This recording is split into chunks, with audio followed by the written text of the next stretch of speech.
बिस्मिल्लाहिर्रहमानिर्रहीम अस्सलामु अलैकुम। Welcome to the farming tips में शाहिद अली अवान की जानिब से खुश आमदीद। मोअज़्ज़ज़ नाज़रीन, आज आपकी मुलाकात एक सादा और नेक दिल नौजवान से करवाई जाएगी जो गोट फार्मिंग से इश्क की हद तक लगाव रखता है। मुनाफे दे वाले चंगा भी है। अच्छा। जे ना नुकसान ना होवे ते बंदे नूं सोने दी रोटियां खवा सकदा है। स्कूल क्यों नहीं पढ़िया? स्कूल के शौक दे जी, बकरी दे शौक च। हाँ, ज्यादा बकरी जेड़ी देसी 5 सिर ते जाए जी। कसाईयां तां नहीं दई दी, कसाई जेड़े ने जांदे इनू गोडे हेठ देन तां अपने दिल नूं बड़ा दुख हुंदा है। इस नौजवान को ना सिर्फ शौक है बल्कि इसने अपने काम में कमाल महारत हासिल कर ली है और गोट फार्मिंग को अपना कारोबार बनाते हुए अपने ख़ानदान की सारी माशी ज़रूरियात इसी कारोबार से पूरी कर रहा है। तो चलें इनसे करते हैं बात। इस वीडियो को शुरू से लेकर आखिर तक देखिएगा, इंशाल्लाह आपको फ़ायदा ज़रूर होगा। तो चलें इनसे मिलते हैं। अस्सलाम वालेकुम। वालेकुम की हाल चाल है? शुक्र अल्लाह पाक दी ज़ात दा। की नाम अपना? उमैर अली। उमैर भाई, इलाका केड़ा है? जिला सियालकोट। जिला सियालकोट, जिंदाबाद। माशाल्लाह किन्नियां बकरियां रखियां ने? 35 केड़ी नस्ल दियां बकरियां ने? इक्को ही नस्ल, सारियां मेरियां देसी ने। सारियां देसी ने जी? क्या बात है। किन्ने साल हो गए तेनू बकरियां दा काम करदे? तकरीबन 6-7 साल हो गए। 6-7 साल? हां। किन्नियां बकरियां शुरू कीता हिया? दो तो। हां। ते 35 हो गईयां जी। इस तरह को बेचदा वटदा भी रहा जी? सेल भी करदा रहा। किन्नियां क? बहुत कीतियां ने, बहुत लियां। अच्छा, यानी खरीदो फरोख्त दा काम ही नाल नाल जारी कीता? हां, चलदा। ते 5-6 सालां च की नोट कीता? कैसा काम है? अच्छा काम है। अच्छा काम है। अच्छा काम है। स्कूल क्यों नहीं पढ़िया? स्कूल के शौक दे जी। बकरी दे शौक च? हाँ। बकरियां नहीं पसंद हैं जी? और क्या बात है। अच्छा, तो फिर ए दस के खासकर तू देसियां दा इंतखाब क्यों कीता? तेनू बकरियां पसंद हैं? मैनू देसियां दा इंतखाब तां कीता, असल सबसे अच्छी है नस्ल, ये सब तो चंगी है जी। किस हवाले नाल? साडे सियालकोट जिले नाल। मतलब अच्छी है जी। दुध ज्यादा दिंदी है, गोश्त ज्यादा करदी की? ये दुध भी ठीक देंदियां ने। जेड़ी होर इलाके दियां बकरियां ने उन्हां दा होर इलाके दा हिसाब है। साडे जेड़ियां मेरे पीछे सामने लेला खलोता है, ज्यादा साडे इलाके च ये कलर चलदा है। ठीक है, यानी साडे इलाके च ही कामयाब ने? साडे इलाके च ये कामयाब नहीं। ते डैडी भी इत्थे कामयाब है? नहीं, डैडी आजड़ी नहीं लेंदे ना। शहरी बंदा पसंद करदा है। अच्छा। शहरी चिट्टा वाइट लेला पसंद करेगा। अच्छा। बकरियां वाला लेगा तो ये ब्राउन पसंद करेगा। अच्छा। ते ज्यादा तो ज्यादा किन्ना दुध देई जंदी है देसी बकरी? ज्यादा बकरी जेड़ी देसी 5 सिर ते जाए जी। ते तुसी दुध बच्चियां नु पिलांदे हो या सेल करदे हो? बच्चियां नु पिलाने आ। सेल नहीं करदे? सेल नहीं करते। ते बच्चे किन्ने दिंदी है? बच्चे 2 दे दी, कोई विच 3 दे दी, कोई 1 दे दी। तुहाडे कोल जेड़ी बकरी ने ज्यादा तो ज्यादा बच्चे दिते ने, किन्ने दिते ने? 3 दिते ने। 3 तो वध किहे नहीं दिते? 3 तो वध नहीं दिंदी। ज्यादातर 2 ही दिंदियां ने? ज्यादातर 2। ठीक है, जबरदस्त। अच्छा, ए दस के बकरियां तुहाडे को खरीददा कौन है? साडे कोल ऐसे गांव दे विच कोई आ जाए, शहरों कोई बंदा आ जाए, आजड़ी आ जाए, ऐसे भी फरोख्त कर देते हो। ते बकरे जेडे ने ओ कसाईयां नूं दिंदे हो या ईद ते दिंदे हो? अस्सी कुर्बानी ते देने आ बकरे। ईद ते यानी कि वड्डी ईद ते? जी। साल च किन्ने बकरे तुसी सेल कर लेंदे? किसे साल ज्यादा होंदे ने, 10 भी हो जांदे ने, 20 भी हो जांदे ने। किसे साल 2 भी होंदे ने, 3 भी होंदे ने, किसे का साल कोई भी नहीं होंदा। पिछले साल किन्ने हन? पिछले साल मेरे को ले ले हन 8। ते ज्यादा किन्ना महंगा विकिया सी ते सस्ते तो सस्ता किन्ना? मैं ज्यादा महंगा 70,000 दा बेचिया सी। ठीक है। उस तो घट बेचिया सी 35,000 दा। ठीक है। ये विच 40 दे दरमियान ही। यानी 35 तो 70 दे दरमियान विकदे ने? हां, मैं थल्ले कोई नहीं बेची। जबरदस्त। जेड़ा 70,000 दा बेचिया ही ओदी किन्नी उम्र ही ते जेड़ा 35,000 दा बेचिया ओदी किन्नी उम्र? जेड़ा 70,000 दा बेचिया सी ओ सी एक लेला पुराना, तकरीबन ओदी 3 साल उम्र सी। ठीक है। जेड़ा 35,000 दा बेचिया सी ओ धुंदा सी। ठीक है। ओदी उम्र किन्नी ही? 1.25 साल। 1.25 साल जी? यानी 1.25 साल दा 35-40 हज़ार दा सेल हो जांदा है। हां। ते केड़ी जगह सेल कीते हजे? ए समड़े वाल खड़ के मंडी चांद राती। सारे कुछ गांव में कीते। 2 बच्चे सन वड्डे, एक वड्डा ते एक 35,000 दा बेचिया सी, एक 70,000 दा बेचिया सी। ओ मंडी खड़ के बेचे सन। ते इस टाइम तुहाडे कोल टोटल 35 जानवर ने? टोटल 35 जानवर ने। ते बकरियां भी सेल करदे हो कि सिर्फ लेली सेल करदे हो? बकरियां जे कोई रखण वाला लवे ते फिर सेल करने आ, कसाई वगैरह आवे तो नहीं सेल करदे। क्या बात है। यानी जेड़ा प्यार करे बकरियां नाल, जिन्नी तुसी करदे हो, उसनु देई दी कसाईयां तां नहीं देई दी ਕਸਾਈ ਜਿਹੜੇ ਨੇ ਜਾਂਦੇ ਆ ਇਹਨੂੰ ਗੋਡੇ ਹੇਠ ਦੇਣ ਤਾਂ ਆਪਣੇ ਦਿਲ ਨੂੰ ਬੜਾ ਦੁੱਖ ਹੁੰਦਾ। ਕੀ ਬਾਤ ਹੈ, ਇਸ਼ਕ ਹੈ ਨਾ। ਹਾਂ ਜ਼ਬਰਦਸਤ ਹੋ ਗਿਆ। ਤੇ 35 ਜਾਨਵਰਾਂ ਵਾਸਤੇ ਉਹ ਜਿਹੜਾ ਤੁਸੀਂ ਸ਼ੈੱਡ ਬਣਾਇਆ, ਕਮਰਾ ਬਣਾਇਆ, ਉਹ ਕਿੰਨੇ ਮਰਲੇ ਦਾ? 10 ਮਰਲੇ ਚ। 10 ਮਰਲੇ ਚ ਕਿੰਨੀਆਂ ਆ ਜਾਂਦੀਆਂ ਨੇ? 10 ਮਰਲੇ ਚ 200 ਭਰੂ ਆ ਜਾਂਦਾ ਸਕੂਨ ਨਾਲ। ਸਕੂਨ ਨਾਲ ਈਜ਼ੀ। ਤੇ ਅੱਜ ਕੱਲ ਸਰਦੀ, ਇਹਨਾਂ ਨੂੰ ਸਰਦੀ ਨਹੀਂ ਲੱਗਦੀ? ਸਰਦੀ ਦੇ ਵਿੱਚ ਇਹਨਾਂ ਨੂੰ ਮਿੱਠਾ ਤੇਲ ਜੇ ਗੁੜ ਵਗੈਰਾ ਇਹਨਾਂ ਨੂੰ ਇਸਤੇਮਾਲ ਕਰਦੇ ਆ ਰਵੀ ਦਾ, ਇਸ ਵਾਸਤੇ ਕੰਮ ਲੱਗਦੀ ਹੈ। ਅੱਛਾ, ਕਿੰਨੇ ਚਿਰ ਬਾਅਦ ਕਿੰਨਾ ਕਰਦੇ ਹੋ ਜੀ?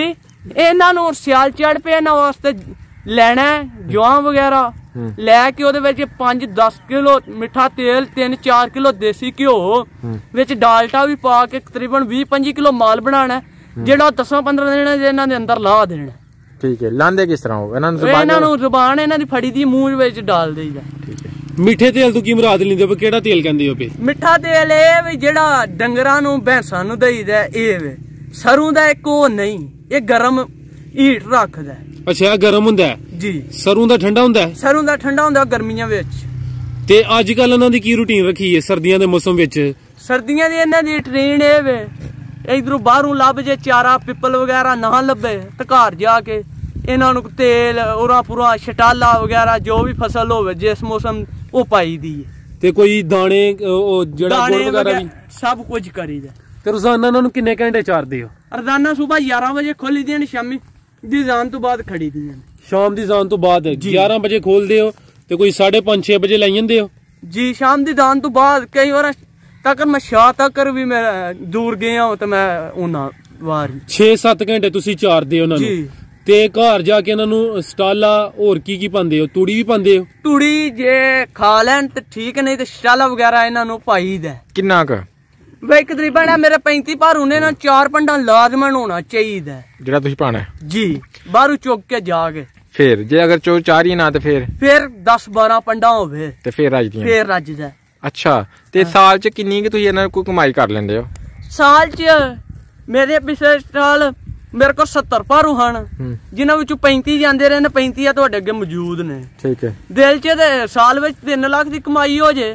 ਸਿਆਲ ਚੜੇ ਇਸ ਟਾਈਮ ਉਹ ਜਿਹੜੇ 70 ਭਾਰੂ ਉਹਨਾਂ ਵਿੱਚੋਂ ਜਾਂਦੇ ਰਹਿਣ ਉਹ 35 ਲੱਖ, 35 ਦਾ ਜਿਹੜੇ ਭਾਰੂ ਨੂੰ 3 ਲੱਖ ਦੇ ਫੇਰ ਦਿਲ ਚ ਤੇ ਲਿਆਉਣੇ ਪੈ ਜਾਂਦੇ। ਠੀਕ ਹੈ। ਯਾਨੀ ਕਦੀ ਖਰੀਦਣੇ ਪੈ ਜਾਂਦੇ ਨੇ, ਕਦੀ ਵੇਚਣੇ, ਆਮਦਨ ਕਰਨੀ ਵੀ ਪੈ ਜਾਂਦੀ। ਖੁਦਾ ਨਾ ਖਾਸਤਾ ਕਦੀ ਬੱਕਰੀਆਂ ਨੁਕਸਾਨ ਵੀ ਹੋਈਆਂ ਨੇ? ਬਹੁਤ ਹੋਈਆਂ ਨੇ ਮੇਰੀਆਂ। ਕਿਸ ਤਰ੍ਹਾਂ? ਮੇਰੀਆਂ ਪਿਛਲੇ ਸਾਲ 35 ਬੱਕਰੀਆਂ ਵੱਡੀਆਂ ਹੋਈਆਂ ਹਨ ਨੁਕਸਾਨ। 40 ਜਿਹੜੇ ਨੇ ਛੋਟੇ ਮੇਰੇ ਜਾ ਸਨ, ਜਿਹੜੇ ਉਹ ਗਏ ਸਨ। ਨਹੀਂ, ਹਰ ਸਾਲ ਹੀ ਨਹੀਂ ਨੁਕਸਾਨ ਹੁੰਦੀਆਂ ਜਾਂ ਕਦੀ ਕਦੀ? ਇੱਕ ਸਾਲ ਛੱਡ ਕੇ ਇੱਕ ਸਾਲ ਹੁੰਦੀਆਂ। ਜਿਸ ਸਾਲ ਇਧਰ ਪਾਣੀ ਫਿਰੇ, ਪਾਣੀ ਵਾਲੀ ਜਗ੍ਹਾ ਚਾਰੀਏ, ਫਿਰ ਨੁਕਸਾਨ ਜ਼ਿਆਦਾ ਹੁੰਦਾ। ਯਾਨੀ ਸਲਾਬ ਵਾਲੀ ਜਗ੍ਹਾ ਤੇ ਨਹੀਂ ਚਾਰਨਾ ਚਾਹੀਦਾ? ਨਹੀਂ ਚਾਰਨਾ ਚਾਹੀਦਾ। ਤੇ ਜੋ ਜਗ੍ਹਾ ਹੀ ਆਵੇ ਤੇ ਫਿਰ ਉੱਥੇ ਹੀ ਚਾਰਨਾ ਨਾ? ਨਹੀਂ, ਸਲਾਬ ਵਾਇਆ ਵਗੈਰਾ ਜਿਹੜਾ ਇਹਦੇ ਪਰਾਂ ਪਿੰਡ ਵਾਲ ਫਿਰੇ ਆ, ਅਸੀਂ ਪਿੰਡ ਵਾਲੇ ਇਹਨਾਂ ਨੂੰ ਚਾਰਦੇ ਨਹੀਂ ਗਾਉਂ ਆਪਣੇ ਚ। ਠੀਕ ਹੈ। ਅੱਛਾ ਬਾਈ, ਬੱਕਰੀਆਂ ਦੇ ਹਵਾਲੇ ਨਾਲ ਕੋਈ ਹੋਰ ਖਾਸ ਗੱਲ ਦੱਸੋ। ਹੋਰ ਖਾਸ ਗੱਲ ਇਹ ਇਲਾਕਾ ਸਾਡਾ ਸਿਆਲਕੋਟ ਜਿਹੜਾ ਨਾ, ਇੱਥੇ ਅੱਗੇ ਵਡੇਰੇ ਜਿਹੜੇ ਲੰਘ ਗਏ ਨੇ, ਉਹਨਾਂ ਦੀ ਗੱਲ ਹੋਰ ਸੀ। ਹੁਣ ਜਿਹੜੇ ਬੰਨੇ ਤੇ ਚੜੀਏ ਨਾ, ਪਹਿਲਾਂ ਉਹਨੇ ਵਾਹ ਦੇ ਮਾਰਨੀ ਹੈ, ਮੇਰੇ ਕੋਲ ਪੱਠੇ ਕੋ ਨਹੀਂ, ਪਰਾਂ ਛੁਰੀ ਫੇਰ। ਠੀਕ ਹੈ। ਤੇ ਕਿੰਨੀ ਗੁੱਸਾ ਲੱਗਿਆ ਦਾ ਰੱਖਣ ਵਾਲੇ ਨੇ। ਨਹੀਂ, ਮੁਨਾਫੇ ਦੇ ਹਵਾਲੇ ਨਾਲ ਮੱਝਾਂ ਨਾਲੋਂ ਚੰਗਾ ਹੈ, ਗਾਈਆਂ ਨਾਲੋਂ ਚੰਗਾ ਹੈ? ਮੱਝਾਂ ਨਾਲੋਂ ਮੁਨਾਫੇ ਦੇ ਹਵਾਲੇ ਇਹ ਚੰਗਾ ਵੀ ਏ। ਜੇ ਇਹਨਾਂ ਚ ਨੁਕਸਾਨ ਨਾ ਹੋਵੇ ਤੇ ਬੰਦੇ ਨੂੰ ਸੋਨੇ ਦੀਆਂ ਰੋਟੀਆਂ ਖਵਾ ਸਕਦਾ ਹੈ। ਹਾਂ, ਯਾਨੀ ਬੱਕਰੀਆਂ ਤੁਸੀਂ ਸੋਨੇ ਦੀਆਂ ਰੋਟੀਆਂ ਖਾ ਸਕਦੇ ਹੋ ਜੀ। ਤੇ ਨੁਕਸਾਨ ਤੋਂ ਕਿੰਜ ਬਚਿਆ ਜਾ ਸਕਦਾ ਹੈ? ਨੁਕਸਾਨ ਤੋਂ ਬਚਿਆ ਇਹ ਜਾ ਸਕਦਾ, ਪਾਣੀ ਵਾਲੀ ਜਗ੍ਹਾ ਨਾ ਚਾਰੋ, ਦਵਾਈ ਟੀਕਾ ਧਿਆਨ ਨਾਲ ਟੁਰ ਤੇ ਫਿਰ ਬਚਿਆ ਜਾ ਸਕੇਗਾ। ਤੇ ਦਵਾਈ ਟੀਕੇ ਦੇ ਬਾਰੇ ਕੋਈ ਦੱਸੋਗੇ? ਦਵਾਈ ਟੀਕਾ ਇਹਨੂੰ ਜੇ ਬੁਖਾਰ ਹੋ ਜੇ 5 ਗ੍ਰਾਮ ਟੀਕਾ ਲਾਓ, ਜਾਂ ਇੱਕ 0 ਟੀਕਾ ਇਹ ਲੈ ਆਵੋ, ਕਿਰਮਾ ਵਾਲੀ ਦਵਾ ਪਿਆਓ ਟੈਮੋ ਟੈਮ ਇਹਨਾਂ ਨੂੰ, ਗਿੱਲੜ ਦੇ ਟੀਕੇ ਲਾਓ। ਠੀਕ ਹੈ। ਫਾਸਤੀ ਜਿਹੜੇ ਲੱਭਦੇ ਨੇ ਕੰਬਲ ਵਿੱਚ ਕੋਰਸ, ਇਹਨਾਂ ਦਾ ਮਹੀਨਾ ਸਰਦੀ 2 ਚੜਨ ਤੋਂ ਪਹਿਲਾਂ ਇਹਨਾਂ ਦਾ ਸ਼ੁਰੂ ਕਰੋ। ਠੀਕ ਹੈ। ਮੈਂ ਪਿਛਲੇ ਸਾਲ ਕਤਾਈ ਕੀਤੀ ਸੀ, ਮੈਂ ਤੁਹਾਨੂੰ ਦੱਸਿਆ ਅੱਗੇ ਵੀ 40 ਜਾਂ ਮੇਰੇ ਨੁਕਸਾਨੇ ਗਏ ਸਨ, 35 ਵੱਡੀਆਂ ਬੱਕਰੀਆਂ, ਜਿਨ੍ਹਾਂ ਵਿੱਚ ਬਗੈਤਾ ਮੌਜੂਦ 8 ਲੇਲੇ ਵੀ ਸਨ। ਅੱਛਾ, ਯਾਨੀ ਵੈਕਸੀਨੇਸ਼ਨ ਚ ਕੁਤਾਈ ਨਹੀਂ ਕਰਨੀ? ਨਹੀਂ, ਕੁਤਾਈ ਜਿਹੜਾ ਕਰੇ ਉਹ ਨੁਕਸਾਨਿਆ ਜਾਏਗਾ। ਠੀਕ ਹੈ। ਅੱਛਾ, ਇਹ ਦੱਸੋ ਕਿ ਤੁਸੀਂ ਲੇਲੇ ਜ਼ਿਆਦਾਤਰ ਈਦ ਤੇ ਸੇਲ ਕਰਦੇ ਹੋ, ਤੇ ਈਦ ਤੋਂ ਪਹਿਲੇ ਇਹਨਾਂ ਨੂੰ ਕੋਈ ਮੋਟਾ ਕਰਨ ਵਾਸਤੇ ਕੋਈ ਚੀਜ਼, ਖਾਸ ਚੀਜ਼ ਵੀ ਦਿੰਦੇ ਹੋ? ਕੋਈ ਖਾਸ ਚੀਜ਼ ਨਹੀਂ, ਮਾਵਾਂ ਦਾ ਦੁੱਧ ਪੀਣ ਤੇ ਜਾਨਵਰ ਆਟੋਮੈਟਿਕ ਆਪਣਾ ਵਜ਼ਨ ਚੁੱਕਦਾ। ਤੇ ਜਿਹੜਾ ਵਜ਼ਨ ਨਾ ਚੁੱਕੇ ਉਹਨੂੰ ਕੀ ਪਾਈਏ, ਕੀ ਖਵਾਈਏ ਕਿ ਵਜ਼ਨ ਚੁੱਕੇ? ਉਹਨੂੰ ਦਾਲ ਹੋਣੀ ਚਾਹੀਦੀ ਹੈ। ਦਾਲ ਦੁੱਧ ਵਿੱਚ ਭਿਓ ਕੇ ਗਰਮੀਆਂ ਚ ਸਰਦੀਆਂ ਚ ਪਾਏ ਜਿਹੜਾ ਬੰਦਾ ਬੇਵਕੂਫ। ਅੱਛਾ। ਉਹ ਪਾ ਕੇ ਦੁੱਧ ਵਿੱਚ ਭਿਓ ਛੜੋ, ਸ਼ਾਮੀ ਸੁਬਾਹ ਉਹਨਾਂ ਨੂੰ ਪਾਓ ਜਾਂ ਮਹੀਨਾ ਖੰਡ ਪਾਓ, ਤੁਹਾਨੂੰ ਜਾਨਵਰ ਆਪਣਾ ਆਪ ਦੱਸਦਾ। ਤੇ ਦਾਲ ਚਣਿਆਂ ਦੀ? ਦਾਲ ਚਣਿਆਂ ਭਿਉਣੀ ਦੁੱਧ ਵਿੱਚ ਹੀ ਹੈ। ਭਿਉਣੀ ਦੁੱਧ ਵਿੱਚ ਦੁੱਧ ਵੀ ਪਿਲਾਣਾ ਫਿਰ? ਉਹ ਦੁੱਧ ਸਣੇ ਜੇ ਗਿੱਜੇ ਹੋਣ ਤਾਂ ਠੀਕ ਹੈ, ਨਾ ਗਿੱਜੇ ਹੋਣ ਤੇ ਇੱਕ ਦੋ ਡੰਗ ਦਿਓ ਨਾ ਥੋੜੀ ਥੋੜੀ। ਕਿਧਰੇ ਇੰਨੀ ਕੁ ਭਿਓਤੀ ਤੇ ਉਹਨੂੰ ਦੁੱਧ ਵਿੱਚ ਇੰਨੇ ਕੁ ਡੋਬੀ ਉਹ ਇੰਨੀ ਹੋ ਗਈ, ਉਹਦੇ ਮੂੰਹ ਚ ਦਿਓ। ਜਦੋਂ ਲੱਗ ਜਾਣ ਫਿਰ ਉਹਨਾਂ ਨੂੰ ਇੱਕ ਪਾ ਦਾਲ ਜਿਹੜੀ ਹੈ ਨਾ ਡੇਲੀ ਭਿਓ ਦਿਓ, ਉਹ ਜਾਨਵਰ ਨੂੰ ਫਿਰ ਨੂੰ ਖਵਾਈ ਦਿਓ। ਜ਼ਬਰਦਸਤ ਜਨਾਬ, ਜ਼ਬਰਦਸਤ। ਤੇ 35 ਜਾਨਵਰਾਂ ਨੂੰ ਕਿੰਨੇ ਬੰਦੇ ਸੰਭਾਲਦੇ ਹੋ? ਅਸੀਂ 2 ਬੰਦੇ ਸੰਭਾਲਨੇ। ਤੇ ਦੂਸਰਾ ਕੌਣ ਹੈ? ਮੁਲਾਜ਼ਮ ਹੈ ਕਿ ਭਾਈ ਹੈ? ਭਾਈ ਹੈ ਵੱਡਾ। ਤੇ 2 ਬੰਦੇ ਕਾਫੀ ਨੇ? ਕਾਫੀ। 2 ਬੰਦੇ ਜ਼ਿਆਦਾ ਤੋਂ ਜ਼ਿਆਦਾ ਕਿੰਨੀਆਂ ਬੱਕਰੀਆਂ ਸੰਭਾਲ ਲੈਂਦੇ ਨੇ? 2 ਬੰਦੇ ਸਾਂਭਣ ਤਾਂ 100 ਭਾਰੂ ਸੰਭਾਲ ਸਕਦੇ ਨੇ, ਦੁੱਤੇ ਨਹੀਂ। ਅੱਛਾ ਜੀ। ਤੇ ਕੱਲਾ ਬੰਦਾ 35 ਨਹੀਂ ਸੰਭਾਲ ਸਕਦਾ? ਨਹੀਂ ਸੰਭਾਲ ਸਕਦਾ, ਖਾਸ ਕਰਕੇ ਸਰਦੀ ਚ। ਉਹ ਕੀ ਵਜ੍ਹਾ? ਸਰਦੀ ਚ ਰੁੱਖ ਤੋਂ ਪੱਤਰ ਲਾਣੇ ਨੇ, ਸੌੜੀਆਂ ਜਗ੍ਹਾ ਰਾਹ ਲੰਘਦੇ ਹਰ ਜਗ੍ਹਾ ਫਸਲ ਬੀਜੀ, ਕਿਧਰੇ ਆਲੂ, ਕਿਧਰੇ ਚਟਾਲਾ, ਕਿਧਰੇ ਗੰਦੂ, ਦੀਆਂ ਸਭ ਵਗੈਰਾ ਬੀਜੀਆਂ ਨੇ। ਐਤਕਾਂ ਬਾਰਿਸ਼ਾਂ ਦੀ ਵਜ੍ਹਾ ਸਾਡੇ ਕਿਧਰੇ ਕੋਈ ਖਤਾ ਪਿਆ ਨਹੀਂ ਤੇ ਕੋਈ ਖਤਾ ਜਾਨੀ ਨਹੀਂ ਪਿਆ। ਠੀਕ ਹੈ। ਸਭ ਸਿਆਲ ਚ ਫਸਲਾਂ ਹੁੰਦੀਆਂ ਨੇ। ਠੀਕ ਹੈ। ਤੁਹਾਡੇ ਕਹਿਣ ਦਾ ਮਤਲਬ ਹੈ ਕਿ ਬੱਕਰੀਆਂ ਥੋੜੀਆਂ ਰੱਖੋ ਜਾਂ ਜ਼ਿਆਦਾ? 2 ਬੰਦੇ ਤੁਹਾਡੇ ਕੋਲ ਲਾਜ਼ਮੀ ਹੋਣੇ ਚਾਹੀਦੇ ਨੇ? ਜੀ। ਜ਼ਬਰਦਸਤ। 10 ਪਰ ਵੀ ਹੋਣ ਤਾਂ 2 ਬੰਦੇ ਲਾਜ਼ਮ ਨੇ। ਠੀਕ ਹੈ। ਅਸੀਂ ਤੁਹਾਨੂੰ ਕਾਫੀ ਗੱਲਾਂ ਪੁੱਛੀਆਂ ਨੇ, ਕੋਈ ਖਾਸ ਗੱਲ? ਜੀ ਜੀ। ਇਹ ਜਿਹੜੇ ਇਹਨਾਂ ਦੇ ਛੋਟੇ ਬੱਚੇ ਨੇ ਉਹਨਾਂ ਨੂੰ ਸਰਦੀ ਤੋਂ ਕਿੰਜ ਬਚਾਉਂਦੇ ਹੋ ਕਿ ਮਰਨ ਨਾ? ਉਹਨਾਂ ਨੂੰ ਸਰਦੀ ਦੇ ਇੰਜ ਬਚਾਉਂਦੇ ਆ, ਸ਼ਾਮੀ ਚਮਚੀ ਉਹਨਾਂ ਨੂੰ ਮਿੱਠਾ ਤੇਲ ਦੇਈਦਾ ਤੇ ਤੇਲ ਦੇ ਕੇ ਤੇ ਫਿਰ ਉਹਨਾਂ ਨੂੰ ਥੱਲੇ ਪਰਾਲੀ ਵਗੈਰਾ ਤੂੜੀ ਪਾ ਕੇ ਲਹਿਦਾ ਜਗ੍ਹਾ ਡੱਕੀ ਦਾ ਮਾਵਾਂ ਨਾਲ ਨਹੀਂ ਰੱਖੀਦਾ। ਅੱਛਾ, ਇਹਦੀ ਕੀ ਵਜ੍ਹਾ? ਇਹਦੀ ਵਜ੍ਹਾ ਵੱਖਰੇ ਰਹਿਣਗੇ, ਉੱਤੇ ਕੱਪੜਾ ਵਗੈਰਾ ਉਹਨਾਂ ਦੇ 4 ਚੁਫੇਰੇ ਕੁੱਟਿਆ ਵਾ, ਉਹਨਾਂ ਨੂੰ ਹੀਟ ਜਿਸੇ ਆਪੀ ਸੌਣੇ ਉਸ ਜਗ੍ਹਾ ਰੱਖੀ ਦੀ ਜ਼ਿਆਦਾ ਮਿਲੇ। ਅੱਛਾ। ਤੇ ਡੱਕ ਦੇ ਕਿਤੇ ਥੱਲੇ ਕੋਈ ਟੋਕਰਾ ਰੱਖਿਆ ਜੇ? ਜੀ ਨਹੀਂ, ਛੋਟਾ ਜਿਹਾ ਬਣਾ ਕੇ ਨਾ, ਜਿਵੇਂ ਕਬੂਤਰਾਂ ਦਾ ਮਿਸਾਲ ਤਾਂ ਉਹ ਖੁੱਡਾ ਬਣਾਈਦਾ ਜੀ, ਇੰਜ ਬਣਾ ਕੇ ਉਹਦੇ ਵਿੱਚ ਡੱਕ ਛੱਡੋ, ਫਿਰ ਬਚ ਜਾਂਦੇ ਨੇ, ਫਿਰ ਬਚੇ ਰਹਿੰਦੇ ਨੇ। ਤੇ ਦੁੱਧ ਇਹਨਾਂ ਨੂੰ ਕਿੰਨੇ ਮਹੀਨੇ ਪਿਲਾਉਂਦੇ ਹੋ? ਇਹਨਾਂ ਨੂੰ ਜਿੰਨਾ ਤੱਕ ਇਹਨਾਂ ਦੀਆਂ ਮਾਵਾਂ ਪਿਆਣ ਉਹਨਾਂ ਚਿਰ ਪਿਲਾਉਂਦੇ ਰਹਿੰਦੇ ਅਸੀਂ। ਅੱਛਾ ਜੀ। ਜਿਹਨਾਂ ਤਕਰੀਬਨ ਹੁਣ ਸਾਲ ਬਾਅਦ ਬੱਕਰੀ ਸੂਵੇ 6-7 ਮਹੀਨੇ ਉਹਨੇ ਦੁੱਧ ਪਿਆਣਾ ਜਾਨ, 6-7 ਮਹੀਨਿਆਂ ਬਾਅਦ ਨਾ ਲੱਭੇ ਤੇ ਫਿਰ ਹੈਰਸਲ ਲੈ ਜਾ। ਜ਼ਬਰਦਸਤ। ਬਹੁਤ ਸ਼ੁਕਰੀਆ ਜਨਾਬ, ਤੁਸੀਂ ਬੜੀ ਅੱਛੀ ਗੁਫ਼ਤਗੂ ਕੀਤੀ ਹੈ। अस्सलाम वालेकुम।